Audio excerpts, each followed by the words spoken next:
ನಮ್ಮ ದೇಶದ ಇತಿಹಾಸವೇ ಹೀಗೆ. ಗಾಂಧಿ ಹತ್ಯೆಯ ಬಗ್ಗೆ ಪಾಠ ಹೇಳಿಕೊಡ್ತಾರೆ, ಆದ್ರೆ ನಂತರ ಒಂದೇ ರಾತ್ರಿಯಲ್ಲಿ ನಡೆದ 16,000 ಚಿತ್ಪಾವನ ಬ್ರಾಹ್ಮಣರ ಹತ್ಯಾಕಾಂಡದ ಬಗ್ಗೆ ಸಣ್ಣದೊಂದು ಸಾಲು ಕೂಡ ಸೇರಿಸೋದಿಲ್ಲ. 2002ರ ಗುಜರಾತ್ ಗಲಭೆ ಬಗ್ಗೆ ಹೇಳಿಕೊಡ್ತಾರೆ, ಆದ್ರೆ ರೈಲನ್ನು ತಡೆದು ಸೀಮೆಯನ್ನೇ ಸುರಿದು ಆ ರೈಲಿನ ಬೋಗಿಯೊಳಗಿದ್ದ 59 ಜನ ಹಿಂದೂಗಳನ್ನು ಜೀವಂತವಾಗಿ ಸುಟ್ಟು ಹಾಕಿದ್ದೆ ಆ ಗಲಭೆಗೆ ಮೂಲ ಕಾರಣ ಅನ್ನೋದನ್ನು ಹೇಳಿಕೊಡೋದಿಲ್ಲ. ನಮ್ಮದು ಸಮಾಜವಾದಿ ಜಾತ್ಯತೀತ ಸಂವಿಧಾನ ಎಂದು ಹೇಳಿಕೊಡ್ತಾರೆ, ಆದ್ರೆ ಸ್ವತಃ ಅಂಬೇಡ್ಕರ್ ಅವರೇ ಒಪ್ಪಿರದ ಸಮಾಜವಾದಿ ಜಾತ್ಯತೀತ ಎನ್ನುವ ಪದಗಳನ್ನು ಸೇರಿಸಿದ್ದು ಎಮರ್ಜೆನ್ಸಿ ಹೇರಿದ್ದಾಗ ಎನ್ನುವುದನ್ನು ಮಾತ್ರ ಮುಚ್ಚಿಡ್ತಾರೆ. ಇದೇ ರೀತಿಯಾಗಿ ಮುಚ್ಚಿಟ್ಟ ಇನ್ನೊಂದು ಪ್ರಮುಖ ಘಟನೆ ಅಂದ್ರೆ ಅದು 1966ರಲ್ಲಿ ಇಂದಿರಾ ಗಾಂಧಿ ಸರ್ಕಾರ ನಡೆಸಿದ ಸಾಧುಗಳ ನರಮೇಧ.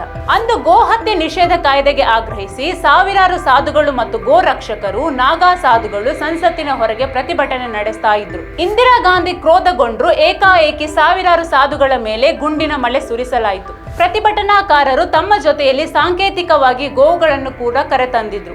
ಆ ಗೋವುಗಳ ಮೇಲೂ ಗುಂಡೆಟುಗಳು ಬಿದ್ದು ರಕ್ತದ ಹೊಳೆಯೇ ಹರಿಯಿತು.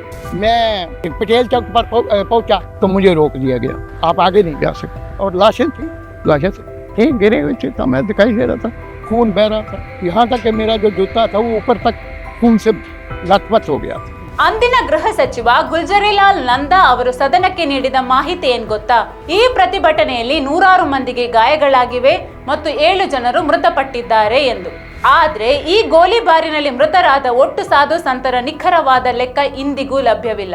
ಪ್ರತ್ಯಕ್ಷದರ್ಶಿಗಳು ಹಾಗೂ ಆ ಪ್ರತಿಭಟನೆಯಲ್ಲಿ ಪಾಲ್ಗೊಂಡು ಬದುಕುಳಿದವರು ನೀಡಿದ ಮಾಹಿತಿಗಳ ಪ್ರಕಾರ 5,000 ಮಂದಿ ಮೃತಪಟ್ಟಿದ್ದರು ಮತ್ತು 10,000ಕ್ಕೂ ಹೆಚ್ಚು ಪ್ರತಿಭಟನಾಕಾರರು ಗಾಯಗೊಂಡಿದ್ರು. ಕೊಲ್ಲಲ್ಪಟ್ಟ ಸಾಧು ಸಂತರ ಶವಗಳನ್ನು ರಾತ್ರೋರಾತ್ರಿ ಕೊಲ್ಲಲ್ಪಟ್ಟ ಹಸುಗಳ ಸಮೇತ ಲಾರಿಯಲ್ಲಿ ತುಂಬಿಕೊಂಡು ಹೋಗಿ ಅಜ್ಞಾತ ಸ್ಥಳಗಳಲ್ಲಿ ಸುಟ್ಟು ಹಾಕಲಾಗಿತ್ತು.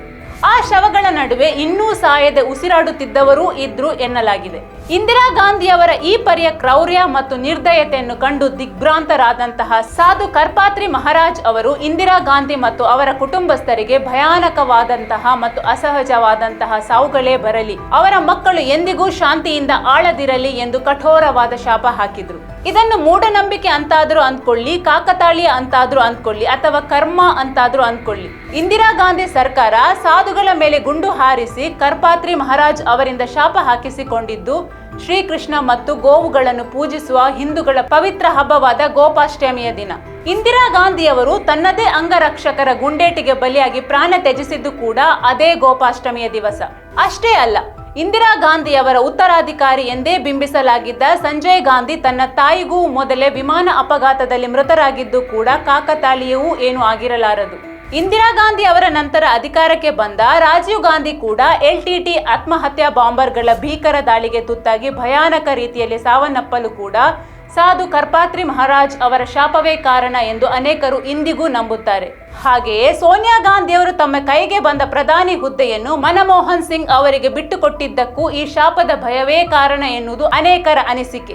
ಶಾಪ ಯಾರು ಯಾರಿಗೆ ಬೇಕಾದ್ರೂ ಹಾಕಬಹುದು, ಆದರೆ ಗಾಂಧಿ ಕುಟುಂಬದ ವಿರುದ್ಧ ಸಾಧುಗಳು ಏನೆಂದು ಶಾಪ ಹಾಕಿದ್ದರೋ ಅದೆಲ್ಲವೂ ಕಳೆದ 50 ವರ್ಷಗಳಲ್ಲಿ ಯಥಾವತ್ತಾಗಿ ನಡೀತಾ ಇದೆ. ಅಂದರೆ ಹಾಗೆ ಶಾಪ ಹಾಕುವಾಗ ಆ ಸಾಧುಗಳ ಮನಸ್ಸಿನಲ್ಲಿ ಇದ್ದ ನೋವು ಎಂಥದ್ದಿರಬಹುದು ಅನ್ನೋದನ್ನು ನಾವು ಅರ್ಥ ಮಾಡಿಕೊಳ್ಬೇಕು.